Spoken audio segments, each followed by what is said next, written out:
안녕하세요. 대구에 살고 있는 34살 주부입니다. 주변에 보면 시댁이 싫어서 시옷자 들어간 음식도 안 먹는다는 사람도 있잖아요.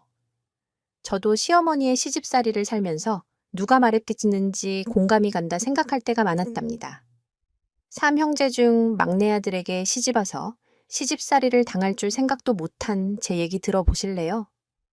부모님은 시장에서 작은 첨가물 가게를 운영하시고 위로 3살 터울인 언니가 한 명 있었습니다.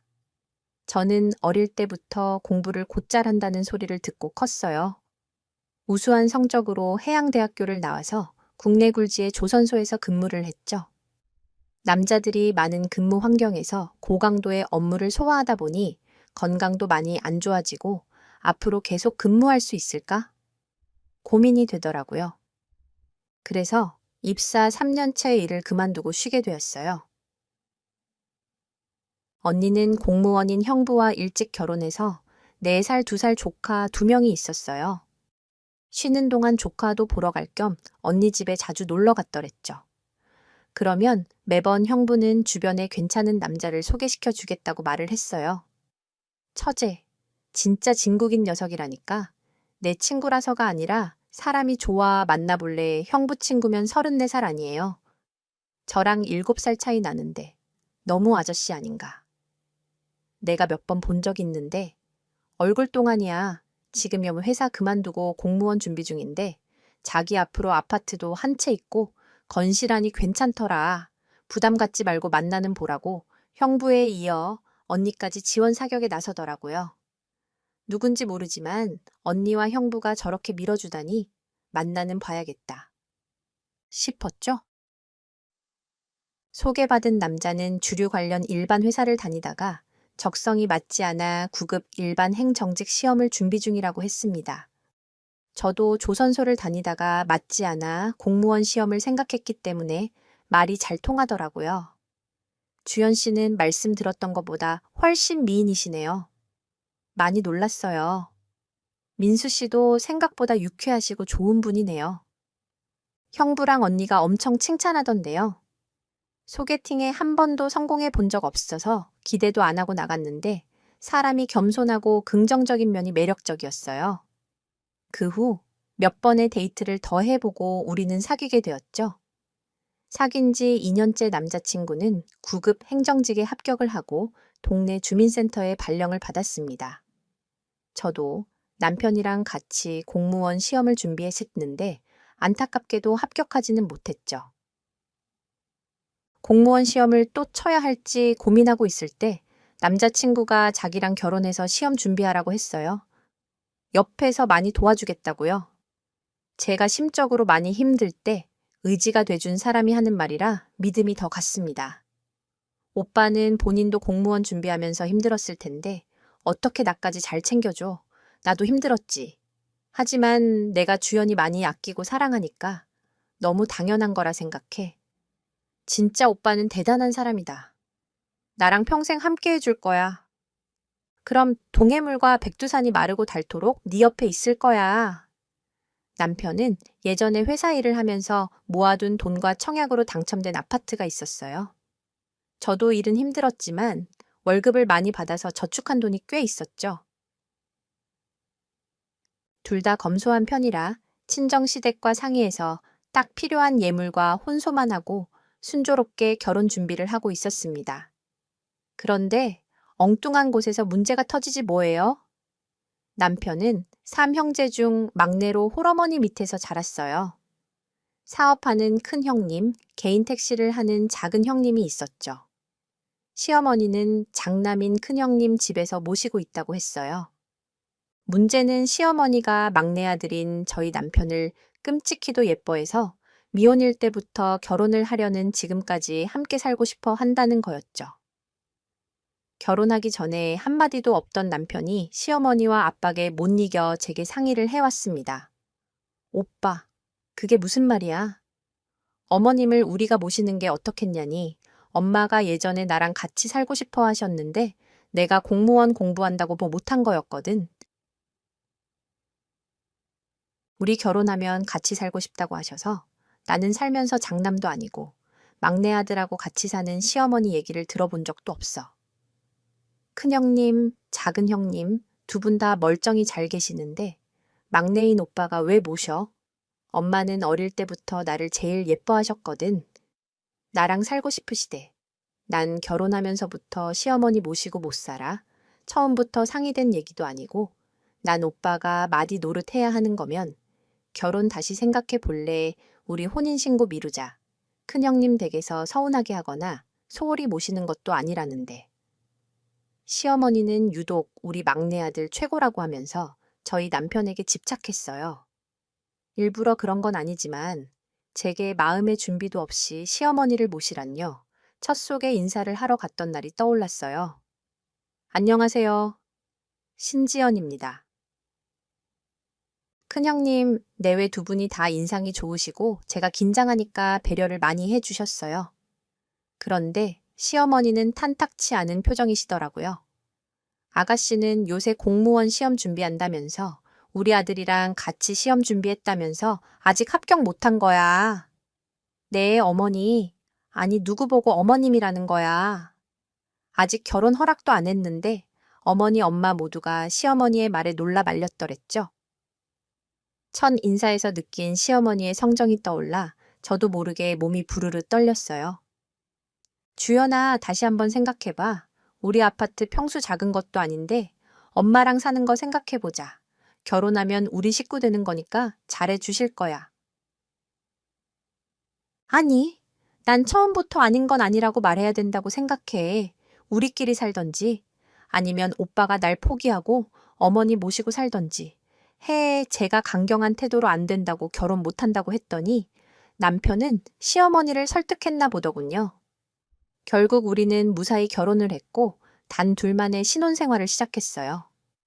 하지만 결혼 전 합가를 반대했던 저는 시어머니에게 미운 털이 단단히 박혔습니다. 시어머니는 원래 행사처럼 신혼집에 오셔서 저에게 심통을 부리시더라고요. 처음에는 시어머니가 하는 말씀이나 행동이 제가 못마땅해서 꼬투리 잡는 건지도 몰랐어요. 저희 집에 오시면 음식간이 이게 뭐냐? 빨래는 살만 빨아야지. 이렇게 하면 깨끗하지 않다. 등등 살림에 대해 많이 간섭하시길래 제가 살림 초보라서 시어머니 눈에 어설픈가 보다 했죠. 그런데 결혼하고 첫 명절에 큰형님 댁에 모여 음식 장만을 하면서 그게 시집살이의 시작이라는 것을 알게 되었어요.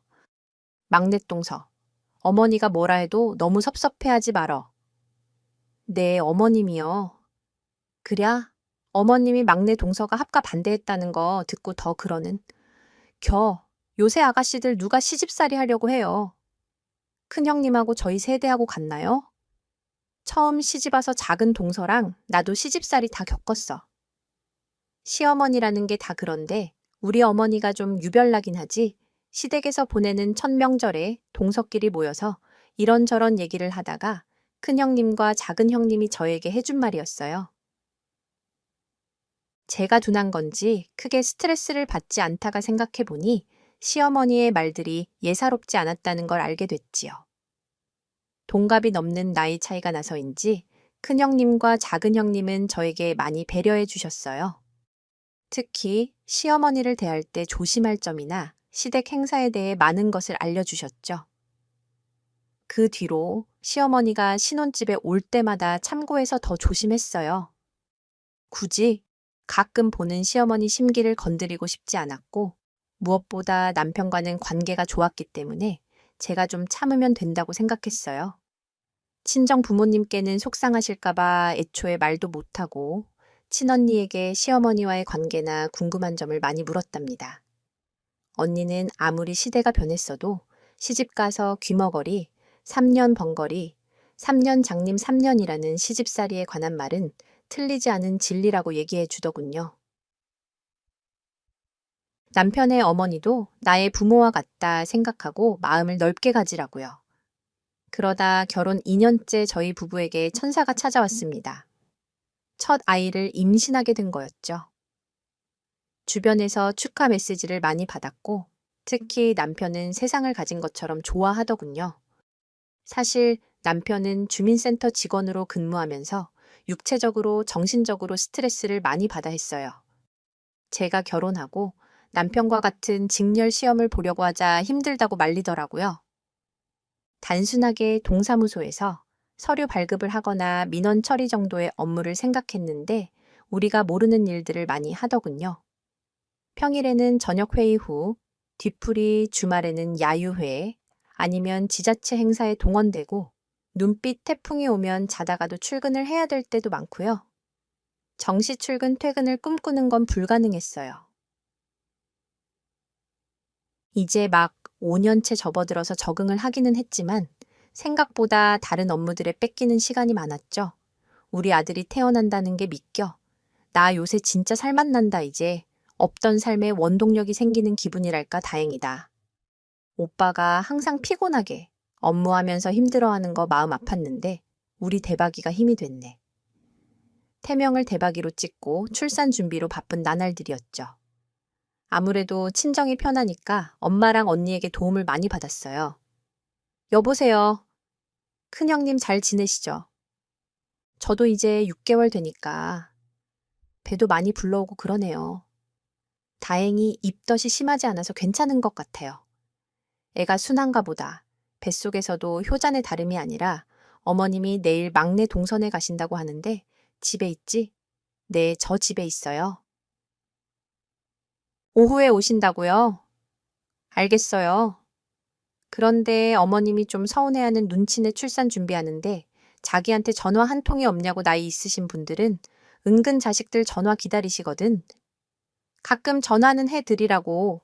저 딴에는 안부 전화 자주 드렸는데 부족했나 봐요. 어머님 좀 유별나시잖아. 나도 얘기 안 하려고 하다가 그냥 귀뜸해 주는 거야. 알지? 네, 감사해요. 형님 아니나 다를까. 다음날 시어머니는 집에 오시더니 출산 준비를 하면서 왜 나한테 궁금한 걸 물어보지를 않냐. 내 손주 낳는데 내가 산후조리 도와주러 한동안 머물러야겠다. 하시더라고요. 저는 이미 친정에서 산후조리를 하기로 말을 끝낸 상태라서 괜찮을 것 같다 말씀드렸죠. 그랬더니 얼마나 노발대발하시던지 너는 시댁을 뭘로 보고 상의도 없이 친정에 간다는 거냐고 혼이 났습니다. 그러자 속이 뒤집히면서 안 하던 구역질이 나더라고요. 남편은 시어머니에게 언성 높이지 말라고 이러실 거면 형님네로 돌아가라고 단호하게 말했어요. 삐진 시어머니는 말도 안 하고 가시더니 제가 출산할 때까지 연락도 안 받고 오지도 않으셨어요. 순산을 하고 한동안 친정에서 산후조리를 했습니다. 3개월에 건강하게 태어난 아들은 어찌나 순한지 잘 먹고 잘 자고 잘 웃는 아이였어요. 아이 얼굴을 보고 있으면 시간 가는 줄도 모르게 되더라고요.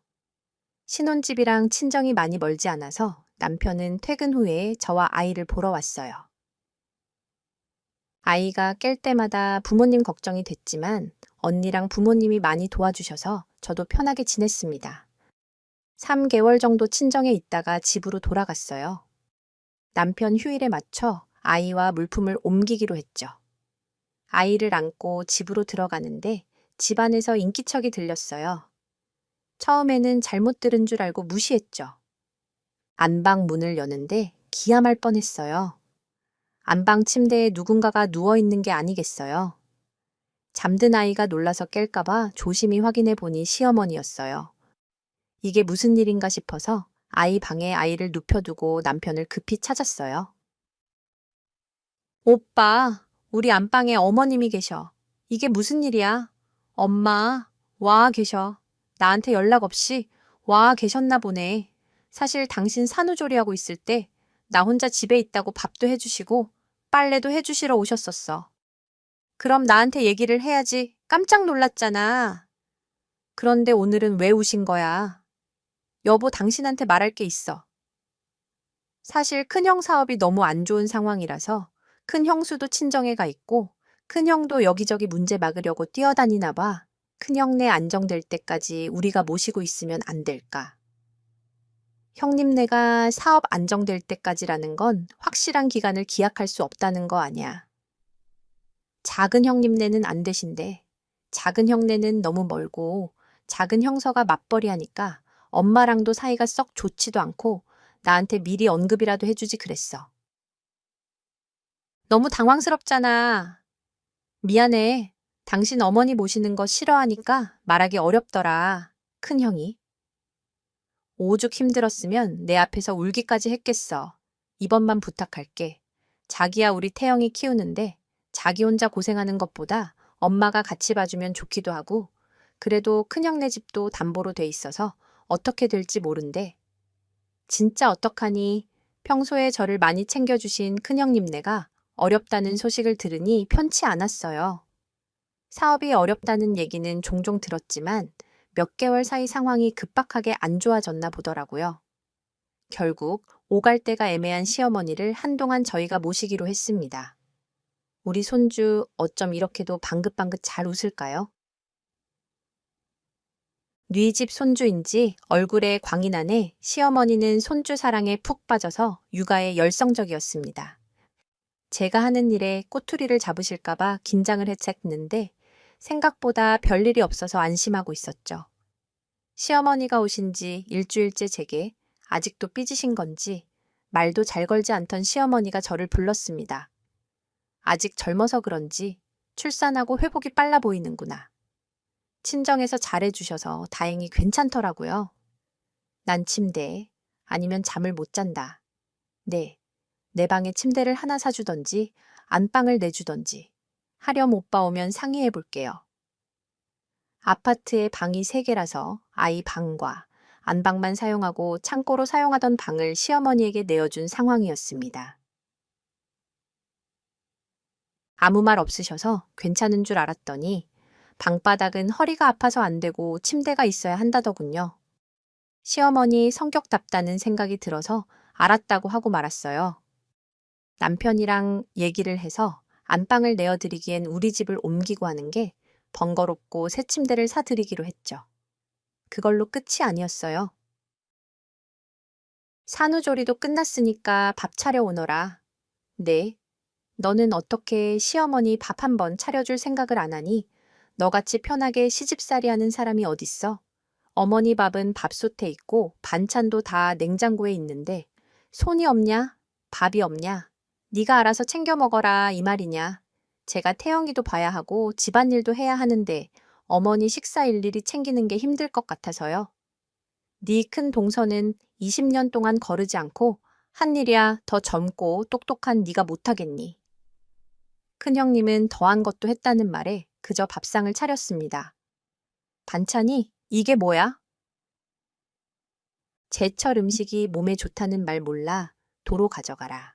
밥맛이 떨어져서 원대 놓고 시집살이를 지키는 시어머니를 보고 뒷골이 땡기는 느낌이었어요. 큰형님네 사업이 안정될 때까지라지만 그게 언제일지도 모르겠고 앞으로 육아에 시집살이에 시달릴 일이 구만리 같았죠. 제가 남편한테 시어머니 때문에 힘들다고 말을 해도 남편 앞에서는 아무 일도 없는 척하고 저하고 있을 때만 괴롭혀서 어떻게 할 수도 없었어요. 남편은 일 때문에 바쁘고 본 적이 없으니까 저한테 너 좀 참아라 라는 말만 되풀이하고요. 몇 달을 시어머니에게 시달리면서 한계가 올 무렵 미국으로 이민 갔던 친한 친구가 한국에 잠깐 들어오게 됐어요.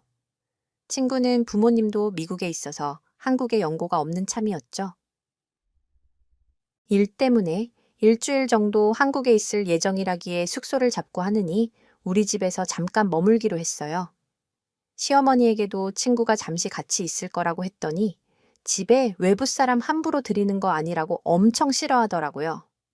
남편도 난감해하기는 했는데 제게 둘도 없는 절친한 친구이고 당신 어머니도 집에 있지 않냐. 나도 내 친구 오게 할 거다 하고 단호하게 말해버렸어요. 아이를 어차피 안방에 같이 데리고 자서 아이 방이 친구 짐을 풀기로 했습니다. 옴미야, 이게 얼마만이야. 나 결혼식 때 보고 못 봤으니까 2년 좀 넘었다.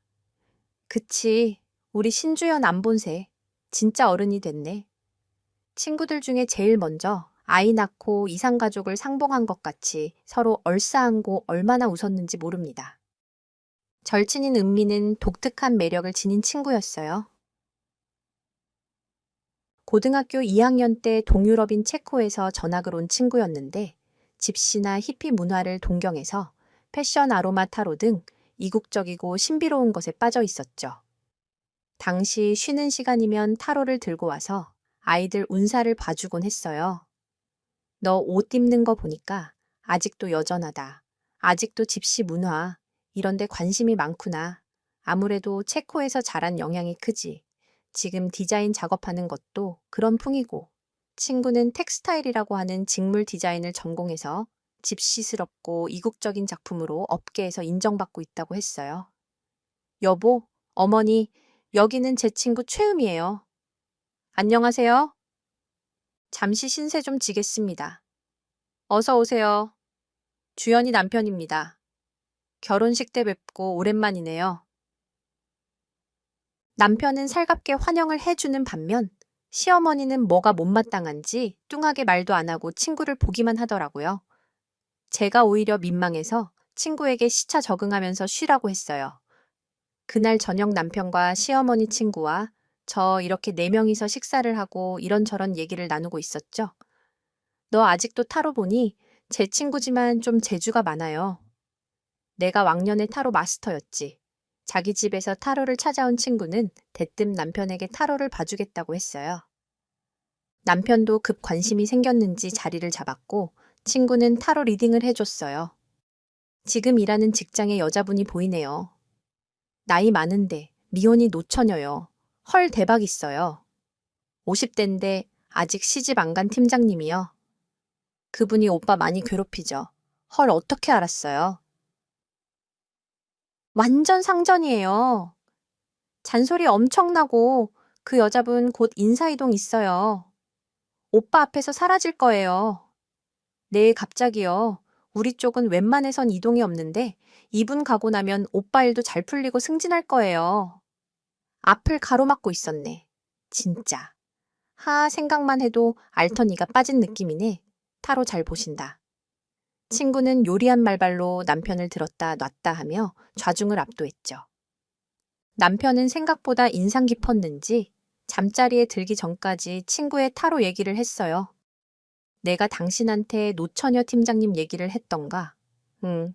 아니 그냥 주변 동료들이나 직속 상사 정도 그치? 나하고 그렇게 자주 부딪히는 사람도 아니라서 얘기 안 했을 텐데 그 여자가 오빠 많이 괴롭혔어. 그냥 가끔 일할 때 좀 무시하고 하긴 했어. 남자한테 유난히 히스테릭한 분이야. 흥미는 여전하네. 고등학교 때 귀신도 보고 신기 있다는 소문도 있었거든. 귀신 신기 부당 같은 거 말이야. 할머니가 아주 유명한 무당이었다고 했던 것 같아. 그런데 아닐 거야. 소문은 부풀려지기 마련이고 내가 10몇 년을 봤는데 그런 거 없었어. 친구는 디자인 업체와 일을 하다가 2주 정도 업무를 더 하고 미국을 가야 할 것 같다고 했어요.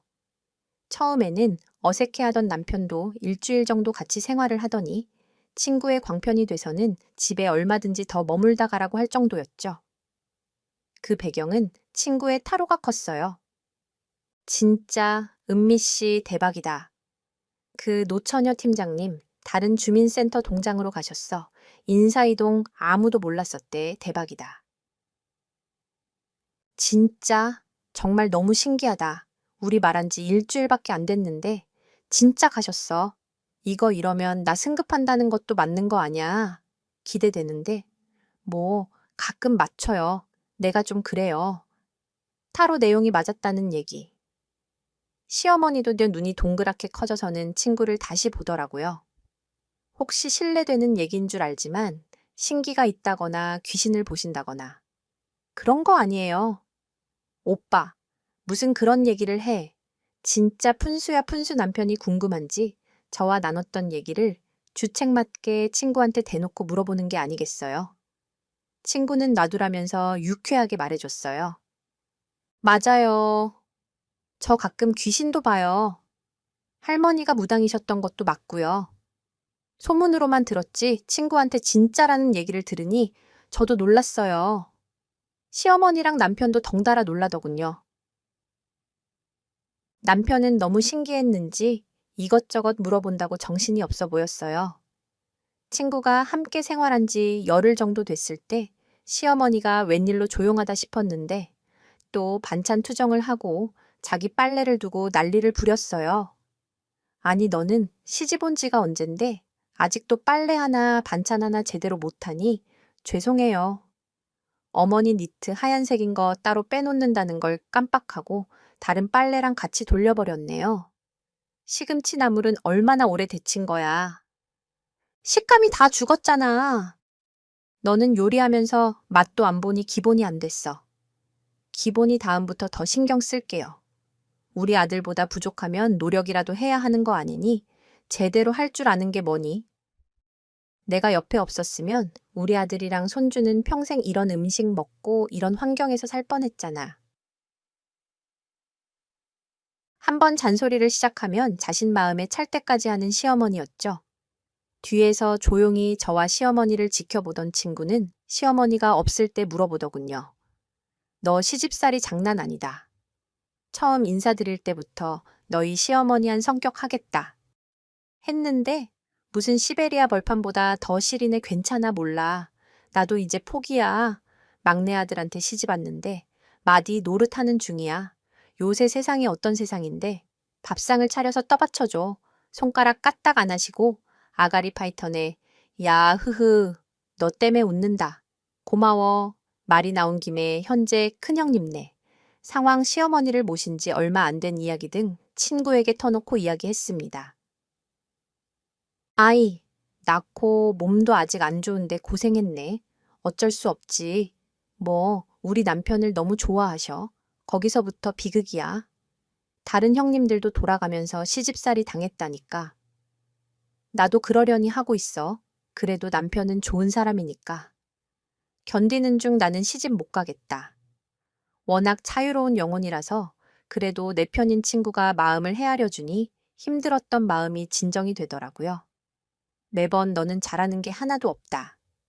우리 아들이 아깝다 등 시어머니의 말을 반복해서 듣다 보면 사람들이 말하는 산후 우울증이 생겨나는 기분이었어요. 자존감도 계속 낮아지는 느낌이고요.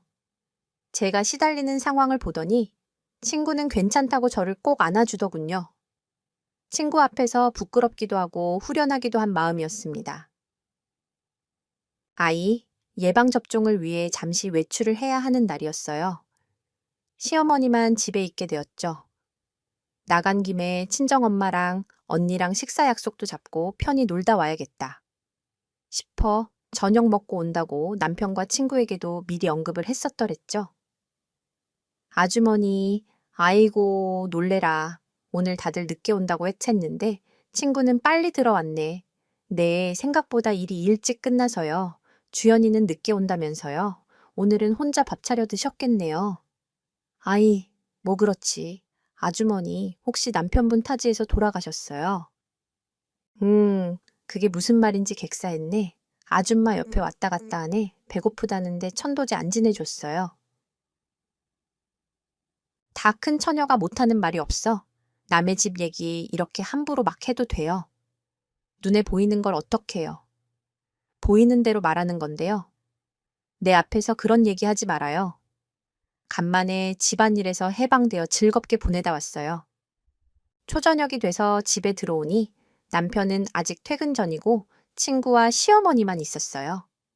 그런데 친구는 즐거운 얼굴이고 시어머니는 죽상이더군요.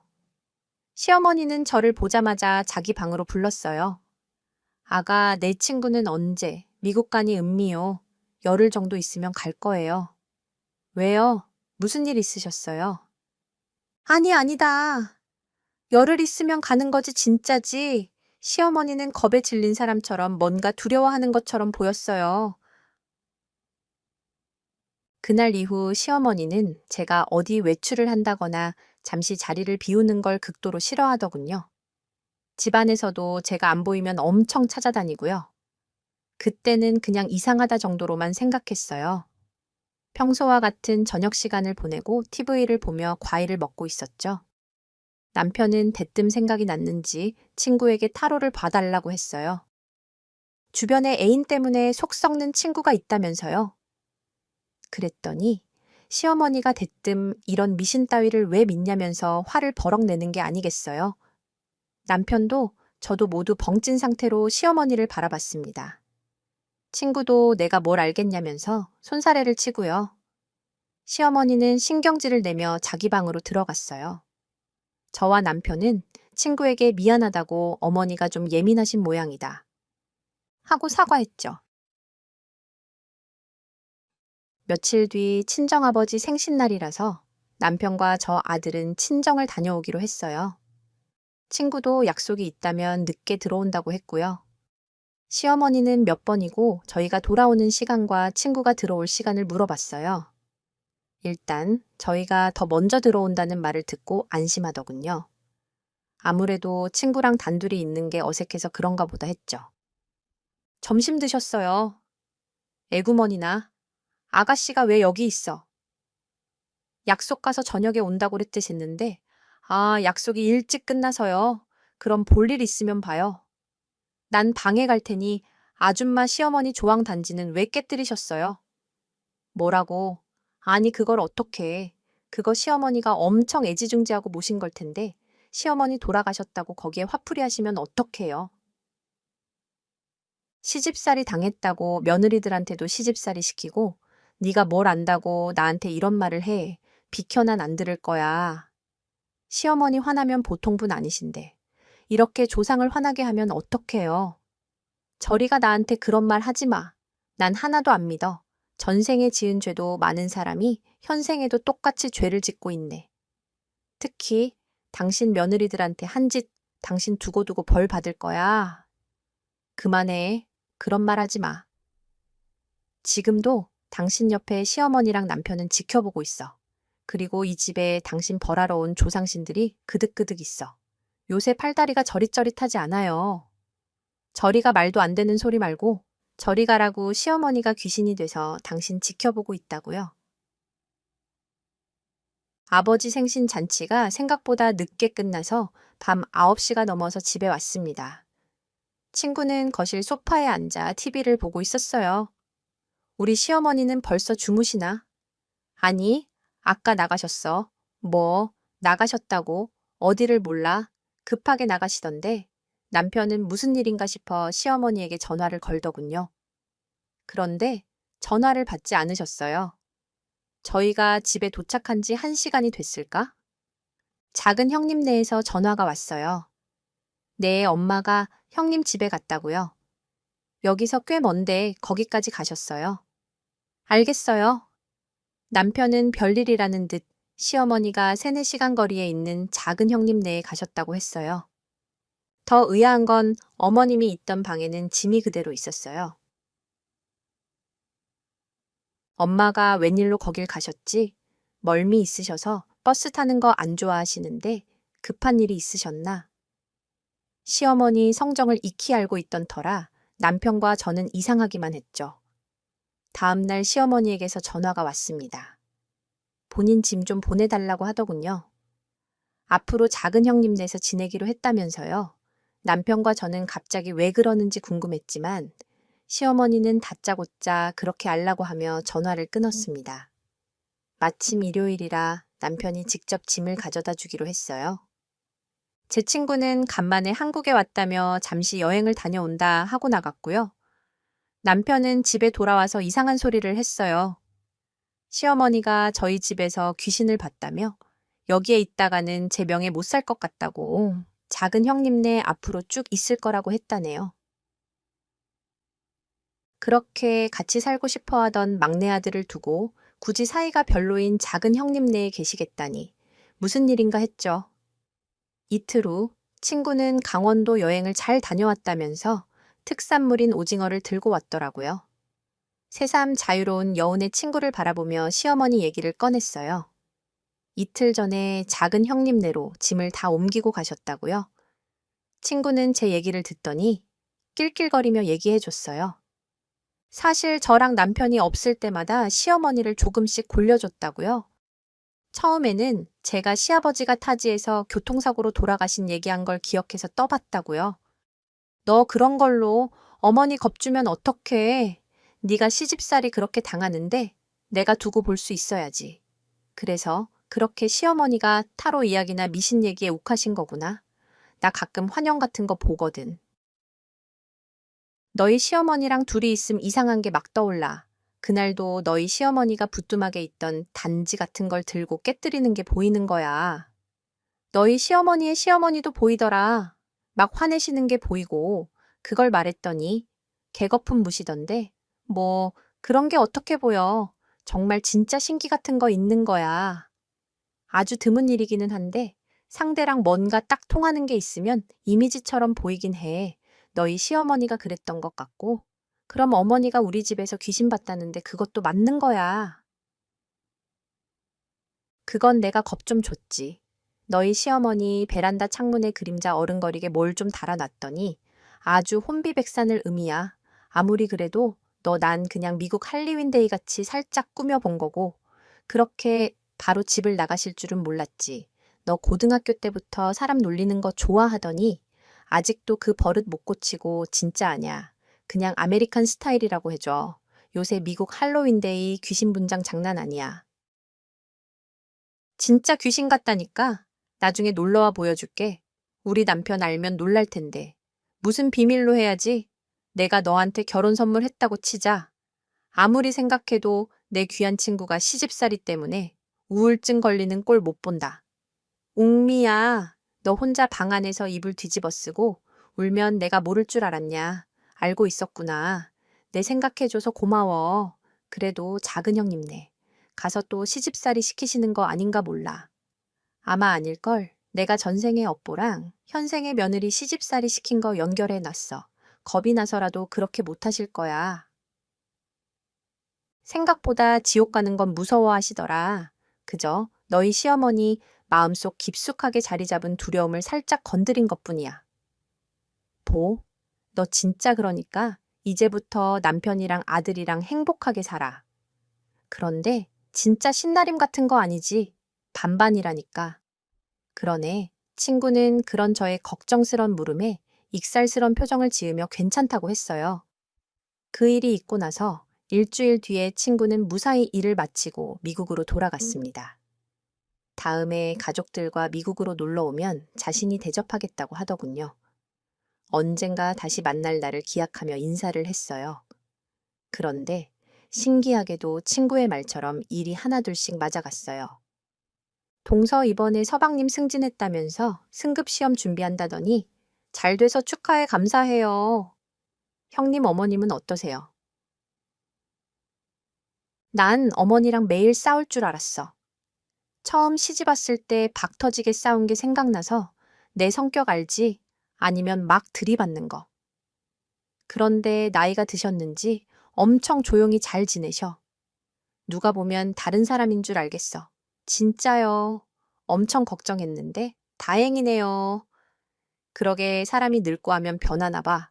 요새 절에 다니시면서 그렇게 기도하신다니까. 매일 천수경 들으시고. 그렇구나. 형님, 제가 다음에 찾아뵐게요. 들어가세요. 남편은 승급 시험에 통과했고 시어머니의 시집살이는 사라졌어요. 생각지도 못한 정계 남편도 신기해 하더군요. 당신 친구 말이 참 잘 맞았다고요. 미신이나 점을 믿지는 않았지만 살다 보면 설명이 안 되는 일들이 일어나기도 하는가? 봐요. 약 1년 후 아들이 돌잔치를 할 무렵 큰형님네 사업도 위기를 무사히 넘겨서 시어머니는 다시 장남내로 돌아가셨어요. 무엇보다 큰형님 내외 두 분이 다 얼굴이 좋아지셔서 웃으며 만날 수 있어 다행이었지요. 시어머니는 확실히 예전과 달라지셨어요. 얼굴도 좀 더 편안해 보이시고 화를 내는 일도 줄어드시고요. 요즘은 제가 아들과 같이 2주에 한 번 정도 시어머니를 찾아뵙고 있어요. 옛날에 시집살이를 당했다는 게 상상이 안 갈 정도로 사이가 평화로워졌죠. 가끔 그럴 때마다 결혼 선물이라고 말하던 미국 친구가 생각난답니다. 아직도 뭔가 홀린 것 같다는 생각이 들기는 하지만 좋은 게 좋은 거라고 가족들과의 관계가 돈독해지고 요즘은 살맛이 납니다. 제 얘기 들어주신 분들도 좋은 기운 받으셔서 가정의 평안과 행복이 깃드시길 바랍니다. 모두 사랑하고 사세요. 감사합니다.